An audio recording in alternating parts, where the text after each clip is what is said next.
Okay. Let's talk about the best game ever called Tekken 7, okay? So the reason why I want to talk about Tekken 7 is because so before Season 2 is here, I was like, okay, let's go revisit it. And we might as well get up to Tekken God Omega, which is a high rank that, you know, I've never gotten before. The highest I've gotten is Tekken God Prime, which is the rank before it, right? And I will say that this was really interesting to go back to and visit because it really teaches you what Tekken 8 might be doing, okay? Like I just noticed, like, I'm like making parallels as I'm playing this game, and I start to notice what Tekken 8 is doing, okay? But let's talk about it, okay? So first thing I want to talk about is getting up to Tekken God Omega, okay? As of right now, the current player base for Tekken 7 is dead. Like, everyone knows that it's dead, but occasionally you do get real Tekken 7 players, you know, occasionally. And one thing I will say is that there are still some bitches online. Like, could you believe that people are trying to cheat in Tekken 7? It's like, what the fuck is going on here? Like, people are gonna like cheat for high win streaks, and people still like DC when you're gonna like get promoted, or they're gonna get demoted. It's like, what the fuck? It doesn't even matter anymore. But here's what the player base is like. Occasionally, like I said, you do run into people who do know how to play Tekken 7, but majority of the times it's people who pick up this game on sale, and you know, you're fighting these people in ranked and you're only getting like plus 80 points, okay? So you are grinding hard as fuck to get to Tekken God Omega, which is what I did. So I did an experiment too, right? When I got to Tekken God Prime again, I decided to count how many battles it will take to get to Tekken God Omega, and it was like by every 80 points you get one battle, right? Every 80 points is one battle, or one battle is equal to 80 points, right? And I decided to count how much points it was, and it took about 933 battles if you do plus 80 points only, right? 933 battles. So that's if people are like 3+ ranks away from you. You are fighting 933 battles, right? Obviously, I didn't fight 933 people. I decided to, like, you know, accept anything. You have to fight any ranks, any connection, and that's how you find people your rank, right? So I was fighting this guy who was like, I don't know, in Brazil or Peru or something, and he was like a Fang, and it was really stable despite being a 3-bar. Like, the only thing that was hard was like not breaking throw, but everything was pretty stable in my opinion. It was like a 5 delay frame, but we still played, and it felt pretty smooth. Like, it was stable as shit. And then, you know, it's like Wi-Fi against like Ethernet, and it's really good. I was surprised. But yeah, I was fighting a Fang, and dude, like, man, Fang was such a cheap bitch in this game. Like, he still is in Tekken 8 too, but my god, is he so good in Tekken 7. I'm just surprised that I was able to go on such a high win streak against this guy's team. That's what I would say. Like, Fang is just such a good character, like such a bad matchup for Lars. Anyways, and I also fought this bozo ass, like, or Julia, who's on Wi-Fi. She would taunt me the first time we played. So I talked about this in my previous video. I fought this Julia, and this Julia wanted to, like, you know, fight me again, right? And she could not beat my ass, and she would DC me when I was on promo. I thought that was just so funny. But I will say that Julia wasn't like super optimized. It seems like it's been a while, and to be honest, a real Julia player would really make it super hard. Like, if she was doing everything correctly, I would not win. That's what I would say. It's like a 9-1 matchup. It's so bad. Anyways, now this also brings me into a point, right? So, really quick, I will say I didn't fight 933 people. So when you fight people about your rank, close to your rank, you get more points, and you could do infinite rematching, right? Which is what I did. I ended up not losing so much against them, right? Which is why I had, you know, I was easily able to get there. There's no, like, bonus points if you're on a win streak, though, in Tekken 7, okay? But now what this brings me on to is talking about Julia and Fang. Is that, my god, were the strong characters just so fucking strong in this game. Like, Fang and Julia had the most fucked up counter hits, best pokes, and so much string mind games and shit. It was crazy, dude. Anyways, that's the one thing that I want to talk about in Tekken 7's direction compared to Tekken 8, right? So Tekken 7 characters, if you were a super strong character, you were most likely going to be super strong forever. And if you're super weak, you're going to be super weak forever, okay? It only occasionally will you find people who really know what they're doing with the super weak characters. Like Eddie was really bad, but near the end of Tekken 7's life cycle, you started to see a little bit more Eddie. Despite him being super bad, he just had some safe pokes, right? But he couldn't sidestep, which is huge in this game. And then you can see some Gigas players, and Gigas was like super bad as well. But Hazare Metal was a super great Japanese player who made him viable, right? But even then, he was still pretty bad, right? But anyways, let's talk about the strong characters in Tekken 7, right? So, right here, I just have a tier list. I'm just gonna put it up, okay? In my opinion, this was the super strong characters. Man, I gotta talk about Akuma.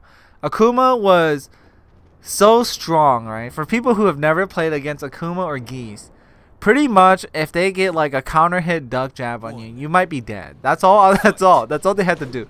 So the reason why this is an issue for someone like Lars is, like I said, you know, crouching is so strong in this game, and their jumps are so strong. They could jump over highs, jump over your mids.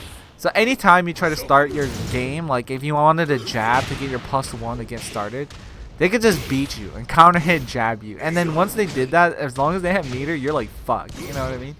I didn't fight any Geeses on the way to TGO, but I did fight Akuma.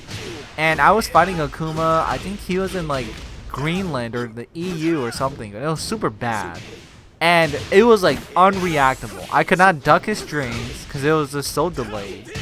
And my god, you're just sitting there taking 50-50. So he has down 4, right? Down 4 is super strong, long range, knockdown, very hard to sidestep as Lars, because Lars has a really shit sidestep. And their rage arts, man, I gotta tell you guys about the rage arts in Tekken 7. They're all like super unique, okay? Like some characters have a mid rage art that jump over lows. Some people had rage arts that, you know, I guess Paul's the only one who can like restart a combo. And then some of them had unblockables, and some of them are highs at 13 frames, which is what I think was just so unique about this game. Look, compared to Tekken 8, where everyone just has like a mid that's like -15. I think it kind of sucks, you know. But this game had just such unique rage arts. It was so cool, and like Chloe even had a rage art where she could buff herself if she like pressed A at the right time, or press you know 3, and she would like, you know, spell out her name. I just think that like, wow, Tekken 8 really did kind of miss like a unique charm in each character. Like that's the thing about this game that it had, was everyone kind of had their own like character to them, but there was a certain point in this game where every character started to feel the same, which is like Tekken 3. Like everyone had like a chunky hatchet kick and shit, counter hit low, that was plus, but you know, Lars didn't have shit like that. There was a time where every character started to feel super samey. But anyways, yeah, you know, like the super strong characters were just so strong. And then if you were just super weak, you wouldn't ever see a chance in going up, you know what I mean? So the thing that I think was very different about the gameplay of Tekken 7 compared to Tekken 8 too, right? This is the direction that they kind of went with. Was there was a time where they really tried to make sure that movement was super like, all you had to work on was your movement, right? And then there was a time where they even made electrics homing. Do you guys remember that? You couldn't sidestep electrics. They're like, if you know it, just duck. And it was so crazy because there were so much Kazuya's and Jins and shit coming out of nowhere. But that's pretty much the gameplay of Tekken 7. Right? As long as you had a life lead, or this is like the meta. As long as you had life lead, you just backdash forever. And you win, right? And there were infinite stages in this game, and it was just so crazy that you could just poke and then you just backdash. And as long as you had good defense, like you know when to block low or sidestep, you pretty much win the game. But compared to Tekken 8, I will say that backdashing sucks, which is obviously what they want to do. They wanted there to be more interaction, right? More 50-50s where you have to really guess for your life. And I think that it just kind of sucks, because I'm not trying to compare it to one another, but it's like defense is one of the hardest skills to have in this game, okay? And Tekken, all whatsoever, like all Tekkens, having good defense is a really strong skill to have in this game. And the fact that they just count that out, it really feels like it's just so misleading, or just so wrong to, it just feels so like, you know, it feels like they just do you so wrong. That's what it feels like, because it's like you build this skill, you learn how to throw break, you learn how to, you know, sidestep the right time and shit. And the fact that they just throw that all out the window and you just have to take a 50-50 is really fucked up, you know what I mean? And I don't know if they're gonna make this better in Season 2, especially when now you're able to buffer sidesteps. But to me, it still feels like the super strong characters are able to still put you, like, I mean, I will say every character is broken in their own way, and they do have like fucked up 50-50s when they can do it. But the thing about the super strong characters is that they could just do it way easier, and it's just so much more applicable in most situations, right? That's the issue that I think Tekken 8 is struggling with right now. And it's like, how do you just catch up everyone up to speed? You know what I mean? It's just not doable in the same way. And in the same, you know, this is the one thing that I never really enjoyed about Tekken 8 was that they always never really let you play in your own way. And what I mean by that is like, it's like in a way they force you to become aggressive. Okay, hold on, I got a phone call. They just force you to play aggressively, and when you don't want to play aggressively, it just sucks. You know what I mean? The thing about that I really liked about Tekken 7 was that, oh yeah, when you had to go offensive, you could do it with your character. You could, but their 50-50s might just be super easy to beat, like options to like if you were fighting like Lucky Chloe, all you had to do is just sidestep like left and you beat all her mixes, right? Sidestep left and duck and you beat everything, right? But I think the thing that I want to say about playing in Tekken 7 was that, oh man, maybe if they just had some better mix-ups and they were just, you know, I mean, even then Lucky Chloe still had good mixes, but like they're risky. That's the thing. If you're gonna be offensive in this game, it was kind of risky. That's the thing that I thought was really interesting compared to Tekken 8, right? Whereas in Tekken 8, it really feels like you have to just sit there and you take it no matter what, right? But the other gameplay that I really enjoyed about Tekken 7 was it was really super duper life management. Like that's the whole course of this game. Whoever manages their life better wins, right? So what do I mean by that, right? In Tekken 7, if you purposely did a bad low just so that they can do like a while standing force, so you can be put in rage, so then you can have some kind of like counter, that was like an amazing game plan, right? So even if you look at Yoshi mains out here in Tekken 8, occasionally they would do their spin move to reduce their HP to go into rage. It's kind of the same ordeal in Tekken 7, except that you were forced to interact with the other opponent, and you knew that they were going to punish it so that you would be in that HP state, you know what I mean? I just thought that was really cool.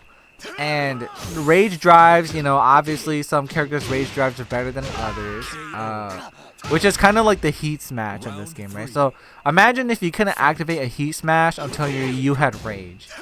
And once you activated it, you don't have rage anymore, right? And it was just, in my opinion, I thought that it was rage drives are pretty, they weren't bad, and they were definitely able to turn the tide to the battle, which I thought was pretty fun, you know what I mean? But the thing about heat smash that I've always felt like is it is just too landslide. It's very one-sided depending on the matchups, right? I mean, I guess you could say that could kind of be the same thing when it comes down towards to Tekken 7 too, but then you had to chip them down to a certain amount of HP in order to get that, you know what I mean? But you know, like some people like Marduk, who could do like a 120 damage combo with his rage drive, he's like an exception. He's kind of a bitch, you know what I mean? But I think that's just what I really enjoyed about Tekken 7 was it kind of felt like the game flow was balanced, okay? The game flow was balanced is what I would say. It's just, it wasn't super one-sided, and even if it was, you were given a rage drive, which is an ability to make a comeback. Whereas, I mean, I guess in Tekken 8, you can activate your heat whenever you want to. But you know what I mean? You could just completely shit on the other opponent with no, like, cost or repercussion, right? I think that's the biggest issue that people don't like about the game. And I would agree, you know what I mean? like fighting Jin, he's just gonna be like plus 1,000,000 at like the wall, and you just have to sit there and just, oh, let me see, let me just wait it out. You know what I mean? Let me just wait it out. Hopefully I'll block the right thing. But man, Tekken 7, I really think that it's just such interesting and much more complex game than Tekken 8. I know that sounds weird, but like, man, Tekken 7 really was just so interesting because you really had to know when to sidestep. You really had to know what these pokes did. It was just so good. I don't know how to explain it. I mean, then again, I have like 10k hours in Tekken 7 and like 390 hours in like Tekken 8 or some shit. You know what I mean? But man, yeah, I think that's what I would really say is just such a huge difference. And you know, with the new season 2 coming out, I can't really say for sure, you know, obviously because season 2 is not here, but in the current direction that they're going, I just don't know how, you know what I mean? I mean, obviously we know Anna's here, but the thing is she's like a really 50-50 character too, right? And to me, it just, I don't know if it's just a heat system, and I think it is just, I will just say it is probably the heat system, that I feel like it's just, is what changes to the complete like game flow of compared to Tekken 7, right? It just doesn't reward a player's knowledge for having good defense. That's all I could say, man. It's just, I think that's the biggest difference, right? And like chip damage is just stupid as fuck, in my opinion. Okay, now imagine this, okay? Like chip damage, you're like Kuma is just good because of the amount of chip damage he does, okay? It's obvious. He just does like electrics and you lose like half your health for blocking, which is a skill set you need to have. You're just playing the game, which is blocking, and you lose because he just does chip damage. Dude. It's fucking stupid. Now, here's what my idea would be, right? I don't think that they would implement this in season 2. I think it's just too soon. But could you imagine a game where it was like, oh man, everybody does chip damage as long as they do not use their heat. But as soon as they use their heat, you can no longer do chip damage to the other opponent. I think that would just make something a little bit much more interesting. And just so that there wouldn't be so much pressure and it kind of rewards a player for having good defense. I just think it would be a little bit much more Tekken 7 and Tekken 8, right? It's like a new layer of Tekken right there. I think that would be so interesting, you know? It's just, to me, like, even when I came back to play Tekken 8 again, after, like, you know, playing Tekken 7 for a while, it really just doesn't feel like I could do much. That's it. It just feels like, wow, I walked into this game just to hold back. You know what I mean? Occasionally, oh, it's my turn to go ahead and hold forward. But even then, it feels kind of cheap that I'm just like putting these people in a mix-up and they just had to guess. It feels like I robbed them. You know what I mean? And they robbed me. Like, we didn't win a single thing here. We didn't win anything. Like, we just kind of just flipped a coin and then we called it right. You know what I mean? And that to me, I think that's the issue with this game, Tekken 8 right now, is that it just feels like a gamble. Hopefully in season 2, that direction that they're going is kind of more like, oh yeah, man, if you really, really, you know, labbed your shit and you really knew how to option select, beat all these moves, it would be really nice, you know. Chip damage, in my opinion, is just kind of still iffy. I still think it's such a new concept. But that's the thing that I think is also really bad about it, is that, you know, it puts the opponent in rage, and now all you're looking out for is like rage arts, and that's it. It's not really like, oh, are they gonna make a big comeback move? You know what I mean? Oh, I gave them an ability to do a big comeback move. What's so hard about it now? You know what I mean? Whereas, like, you know, Tekken 7, obviously, if they have a rage drive, it's like, fuck, I gotta be wary of that. I have to be careful, you know, I have to be careful. I can't put them in rage. But that's one thing that I just think is just so different. It's just like, it's just the game plan, man. The game plan is just different. And I just think it's just, that's pretty much like all you have to do to win. You know what I mean? That's it. There's no varied gameplay. I'm sorry for going around in a circle, but it's like, I'm just speaking on the top of my head. But one thing that I do think that this game really also lacks whenever you're watching it is there is not really any hype. Okay, you compare it to Tekken 7, it's really like you just watch people in Tekken 7 move around and they just like wave dashing. They're just slow, elegant. It's like they're dancing, but it's really boring because they're not like touching each other. But even if they are, they're just blocking. You know what I mean? But the thing is, when you look at Tekken 8, it's usually just like a landslide. You know what I mean? You watch some players play, it's usually just like, damn, they're just holding back and they're dying. You know what I mean? It doesn't feel good.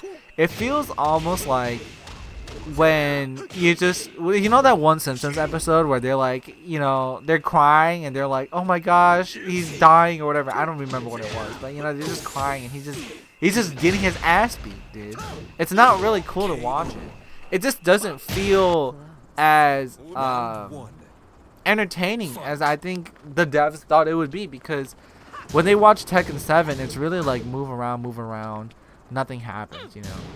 And I think the thing that was really cool about Tekken 7, but I'm glad that they don't bring it back, was Magic 4, right?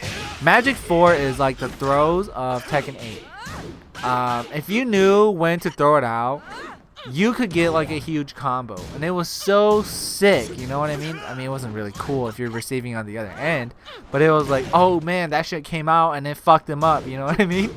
But and it was like 11 frames, it was safe, and it would fuck anybody up, right? That's why Lars sucks. He didn't have a Magic 4. Anyone who had a Magic 4 could beat him any day.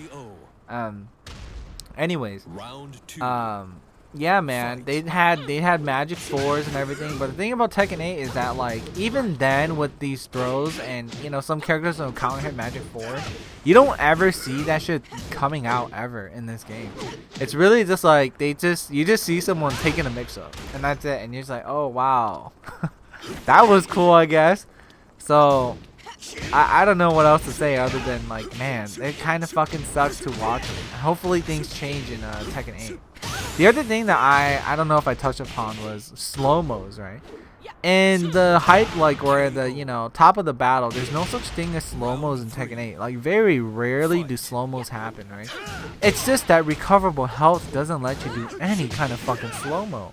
Slow-Mos only happened so much as long as you had, you know, low HP and you and the opponent were gonna press something at the same time, you know? It was so cool. It was just so cool, and there are just so many like clips and shit that you could always watch way back in the day, you know. And I will say, like, when I go back to play Tekken 7, just playing like a Tekken 8 playing with the Tekken 8 mindset could kind of like completely shit on everybody else. Okay, so what I mean by that is Oki is just so strong. And when you find the right way to like put someone in a fucking 50-50 in Tekken 7, it is just so dominating compared to, like, you know, Tekken 7 is the game where all you do is you want to do pokes and, you know, you play everything super safe, right? No Okis, just get your guaranteed damage and get out. But the thing is, if you go into Tekken 7 playing like Tekken 8 where you get like really good 50-50s, it's just so crazy good, dude. I was like, wow, Lars has actually not very bad 50-50s up in this game. Like, he's pretty good with his good 50-50s, you know? And I don't know, man. When you compare like the strong Oki in Tekken 8 and you look at Tekken 7, the thing about doing Oki in Tekken 7 was that depending on what you were doing, like if you're by the wall, you have to be careful when you're doing Oki depending on which character you're playing, right? Because get up kicks were super strong, right? Get up kicks was able to help people make a comeback, which I think is just such a misstep when it comes down to Tekken 8, right? So you could, as long as you get like a counter hit or a clean hit on your get up, like, you know, your low kicks, your mid kicks, you could knock the opponent far away, and you can knock them down or basically even get a combo if you wanted to, right? And that could help you make a comeback. I think that's just such a misstep in Tekken 8. I hope they add it back in Season 2, hopefully. Because, like, man, it really just doesn't let you get started on offense. You know what I mean? Compared to, like, you know, Tekken 8, all you do is just, oh, hey, let's, hold on, pause really quick. Let me get up. Let me just get up, be like +3 or some shit. And you could still move around and do whatever. You know what I mean? I think it fucking sucks, okay? But Tekken 7 was like, oh shit. Even though I applied pressure on the opponent, I have to chill out for a bit. You know what I mean? Like, let's just stop the brakes. I have to be really careful, otherwise they might, you know, make a comeback. You know, I just thought that Tekken 8 not having that is kind of that's why everything feels just so like one-sided, you know. And I really miss that in Tekken 7 is that it's just, oh yeah, occasionally you could do this, but you have to be wary of their options. Right? I've just never felt like in Tekken 8 where there was really much fear when it came down to applying pressure, unless you're fighting like people with like armored heat engagers. You know what I mean? It just never really felt like there was much fear or risk when it came down to doing certain things, right? There's no such thing as like oh man, hold up, let me just stop my pressure and see what the opponent's doing to like rethink and like recalibrate, you know, like compose myself again. Whereas in Tekken 8 it's really just like, oh, beat that ass, bro, beat that ass, keep going, beat that ass, you know. It's not really like, oh, hold the fuck on, let me just stop my brakes really quick, you know. They have rage, I have to be careful, you know. That's the thing that I thought was just really completely different. That's all I could say. But with the current direction of Tekken 8, I hope that, I don't know if, you know, it's possible to really make Tekken 8 much more defense oriented, but I really hope that it is, where I know the sidestepping is added in the game, but it just doesn't really feel as good as having a good backdash, you know what I mean? Sidesteps are cool and all, but it's I don't know if it's the thing that what most people were asking for, you know what I mean? Not what most people. We'll see. I've always felt like backdashing was just so much cooler. I don't know, maybe because the input just feels really good. Anyways, yeah, hopefully, I don't know if the new rank system is gonna be good. I don't even know if I will play the rank. I might just see what it's like, but we'll see. You know what I mean? I don't know. Who knows? I just pray that season 2 is good, man. Oh my god. Anyways, that's all I just want to talk about. It's just like, dude, man, the direction of Tekken 7 was, in a way, I would say, like, in summary, the direction of Tekken 7 felt really unbalanced, right? But there was a key thing that you had to really work on, which was defense, right? As long as you had good defense, with almost any character, you could win, okay? I think that's the thing that's really interesting about Tekken 7. It was like, oh man, everything was super unbalanced, but as long as you had this key component, this key fundamental that could be used on all characters, which is defense, you could win. You know what I mean? Whereas in Tekken 8, I will say that it just doesn't really feel like they reward players for playing, you know, the way that they want to play, okay? It's really just so one-sided, and it's like, oh man, just go in, bro, just go in, don't stop, you know. It just doesn't feel very varied, okay? It doesn't feel very varied. Now it could be like, oh man, you just don't play enough Tekken 8, but I just can't. You know, I'm not interested in it. You know, after playing Tekken 8 for like 390 hours, I can say that it's just not really fun to be playing defense in this game. Okay, it's not fun when like, you know, the probability of you winning is just going forward. It's like, damn, that kind of sucks. You know what I mean? The chances of you winning where you just go offensive is just so much higher than you holding back, right? I think in Tekken 7 it was kind of both. It could go both ways, right? But you know, obviously defense is like in a huge bigger favor. Man, there's something else I want to talk about, but I forgot. Well, anyways, I guess I'll just like, oh yeah, no, the one thing was like, oh yeah, man, did most characters, in my opinion, kind of don't really feel that cool. I just think that if anyone can play, like, okay, I don't want to like throw shade at anybody, but you know, it's like as I'm watching and I was just like relearning like some Tekken characters, like trying to see like what's up, I just think it's a bit fucking weird how everybody could play like every character and get them to God of Destruction, whereas in like Tekken 7 that was not the fucking case at all. You know what I mean? I also think that this character identity thing has a huge issue. You know what I mean? Every character, as long as you play them aggressively, you win. And I think it's kind of a fucking issue, okay?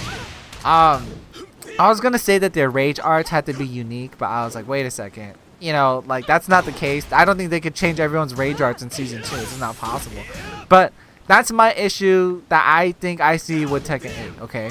I might be the only one who feels this way, but I feel like the fact that anyone nowadays, like any fucking Twitch streamer, can just like be like, oh, look at me, I'm just all of a sudden getting every character to God. I just think that's fucking weird, okay? Like, to me, I think that that's a fucking issue, okay? It's like, how the fuck is anyone already able to master this guy and able to get him the highest rank, and they just started playing him this game? You know what I mean? I just think that's a fucking weird thing. Whereas in Tekken 7, it would take people like 10 years to learn how to be a good, decent Kazuya. You know? All of a sudden, everyone's like, oh, look at me, I'm a Kazuya main. Look at me, I'm a Jin main. Look at me, I'm a Shaheen main. Oh, look, I also play Brian. Oh, Kuma? Yeah, I play that guy too. It's like, dude, I don't know what happened here. But all of a sudden, everyone's a fucking Mokujin. And I think that to me, is kind of like weird. You know what I mean? I just think that, hey, maybe there's an accessibility issue here. You know? Back in Tekken 7, you had to really dedicate yourself to play one character because their movements are hard. You know what I mean? And so all of a sudden, everyone's like, oh, look at me. I could play this guy. Oh, wait, this is a bad matchup for, like, Fang? Oh, let me hop into Jin. I could do it right away. I just think that's a bit weird. I think that's the last thing I want to touch upon this shit. But yeah, man. Tekken 7. Hopefully that they learn a lot from Tekken 8. I mean, Tekken 7, which I'm pretty sure they did. I just don't know for sure if, you know, I just don't know how Tekken 8 will be. But that's just some of the things that I wanted to touch upon that I thought were just, you know, different. And I don't know, hopefully they could just elevate it or just learn some things from Tekken 7 and bring it into Tekken 8. I'm not saying like, oh man, maybe I'm just a boomer who misses this old feeling, but I just think that there's just something that's so much more key and fundamental and rewarding in Tekken 7 compared to Tekken 8. That's all I would say. It just feels like it's a much more complex and skillful game when you compare to Tekken 8. Okay? I just think that it's missing that kind of ideology that Tekken 7 had. Okay.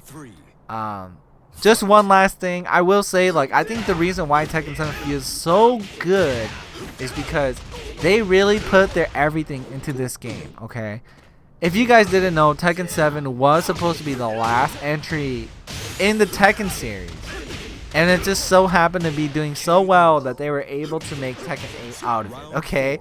That's it. Even if you, like, really listen to the soundtrack, you really do feel like, oh man, this is the end of Tekken. You know what I mean? And it was just so sick. Okay. I know that obviously Tekken 8 is in its first season. It's still in its infancy, but at the current state, I just gotta say that it's just kind of like a mess. And hopefully, I have faith that they will refine it. Okay. And hopefully it becomes like a glowing gem like Tekken 7 is. Okay. Anyways. That's all I'm going to say. Otherwise, I'm going to keep rambling, alright? That's all for me. Screw it.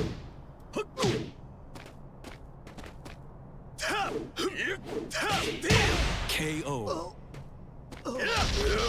You win. こちらは片付いた。